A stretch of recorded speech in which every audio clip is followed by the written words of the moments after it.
साल देखे होंगे, सुने भी होंगे, पढ़े भी होंगे।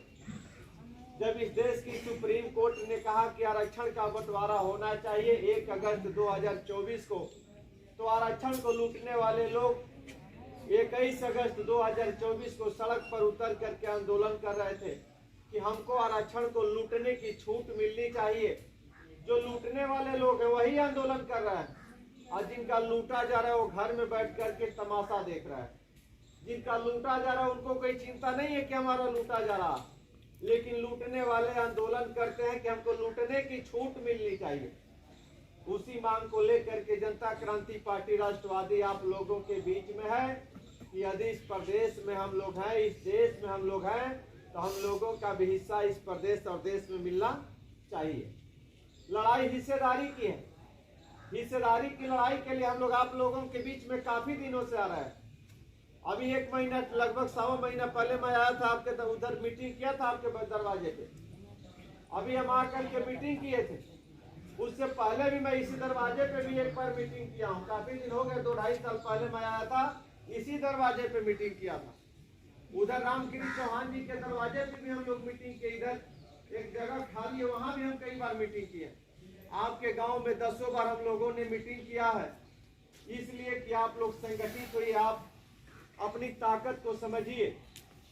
आपका हिस्सा सारे जगहों पे लूटा जाता है। आपका हिस्सा थाने पे लूटा जाता है, आपका हिस्सा ब्लॉक में लूटा जाता है, आपका हिस्सा तहसील में लूटा जाता है, आपका हिस्सा लखनऊ और दिल्ली में लूटा जाता है। यह लड़ाई हिस्सेदारी की है कि हम इस देश में हैं तो सारे जगहों पे हमारा हिस्सा मिलना चाहिए। आपका जो थाना है हल्दलपुर में आपके एक भी सिपाही नहीं है। 75 साल से आप वोट दे रहे हैं, विधायक बना रहे हैं, सांसद बना रहे हैं, सरकार बना रहे हैं, लेकिन आप जाएंगे अपने थाने पे तो एक भी आपका बेटा कोई सिपाही दिखाई नहीं देगा। आपका ब्लॉक है रतनपुर, आप चले जाइए रतनपुरा ब्लॉक में 250 सरकारी कर्मचारी हैं।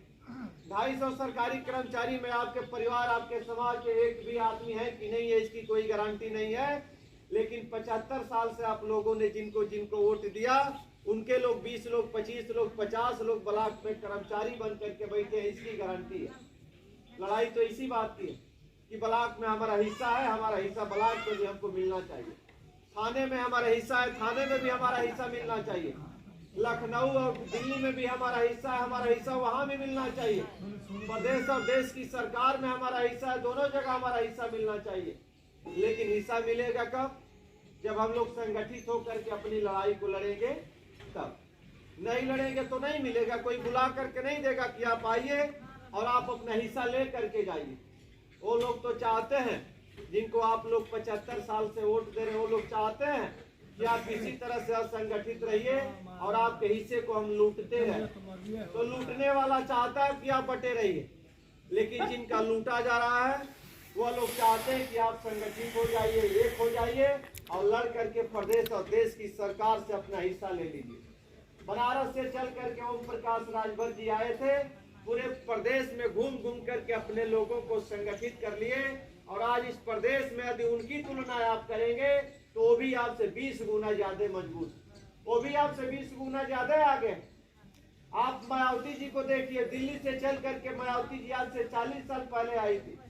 घूम घूम करके पूरे प्रदेश के अपने लोगों को एक करके इसी प्रदेश में 4-4 बार मायावती जी की सरकार बनी।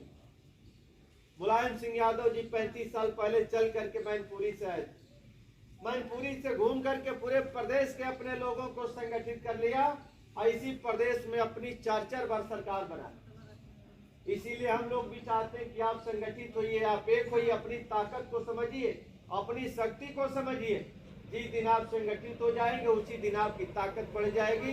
जिस दिन आप संगठित हो जाएंगे उसी दिन आपकी शक्ति बढ़ जाएगी, आपका सम्मान बढ़ जाएगा, आपके जीवन में, आपके भाग्य में, आपके चेहरे में परिवर्तन होगा। लेकिन ऐसा होगा कब? जब हम संगठित होंगे तब। तो हम लोग का उद्देश्य आपको संगठित करना है, आपको एक करना है। बहुत सारे लोग अपने सोचते हैं कि आप लोग कभी एक नहीं होंगे, लेकिन आप कल्पना करिए कि मायावती जी दिल्ली से आकर के पूरे प्रदेश और देश के अपने लोगों को एक कर दिया। बनारस से चल करके ओम प्रकाश राजभर जी आए, पूरे प्रदेश में अपने लोगों को संगठित कर दिया। गोरखपुर से निकल करके संजय निषाद जी आए, पूरे प्रदेश के निषाद को संगठित कर दिया। अनुप्रिया पटेल जी मिर्जापुर से चल कर के आई, पूरे प्रदेश के पटोल को एक कर दिया। यह बात गलत है कि सही है? जब आप कल्पना करिए कि जब सारे लोग संगठित हो सकते हैं, सारे लोग एक हो सकते हैं, तो हम लोगों को भी एक होकर के अपनी लड़ाई को लड़ना चाहिए। अपनी समस्या के लिए डीएम कार्यालय तक जाना चाहिए, अपनी समस्या के लिए लड़ना चाहिए। और जब लड़ेंगे तो सारी समस्याओं का समाधान होगा। लेकिन आपस में लड़ना छोड़ करके आपको सरकार से लड़ना होगा, चाहे वो प्रदेश की सरकार हो चाहे देश की सरकार हो। सारी समस्या का निदान सरकार के पास है, कानून के पास है।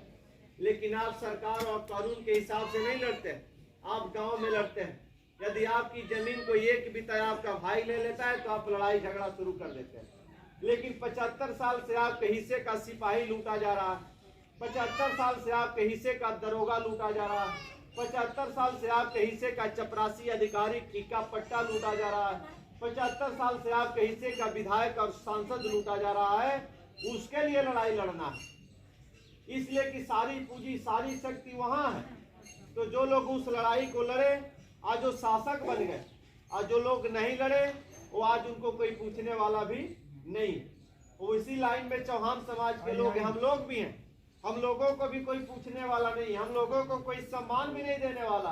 आप चले जाइए रतनपुरा ब्लॉक पे और जाकर के मूल्यांकन कर लीजिए, आपसे ज्यादा सम्मान राजभर का होता, आपसे कई गुना सम्मान उसका होता। इसलिए होता है कि वो संगठित है, वह एक है, आपस में लड़ाई झगड़ा मारपीट भी करता है, और जब वोट देने की बारी आती है तो एक हो जाता है, अपनी वोट की ताकत को समझता है। जब ओम प्रकाश राजभर जी बुलाते हैं तो एक गांव से 200-200 100-100 आदमी 50-50 आदमी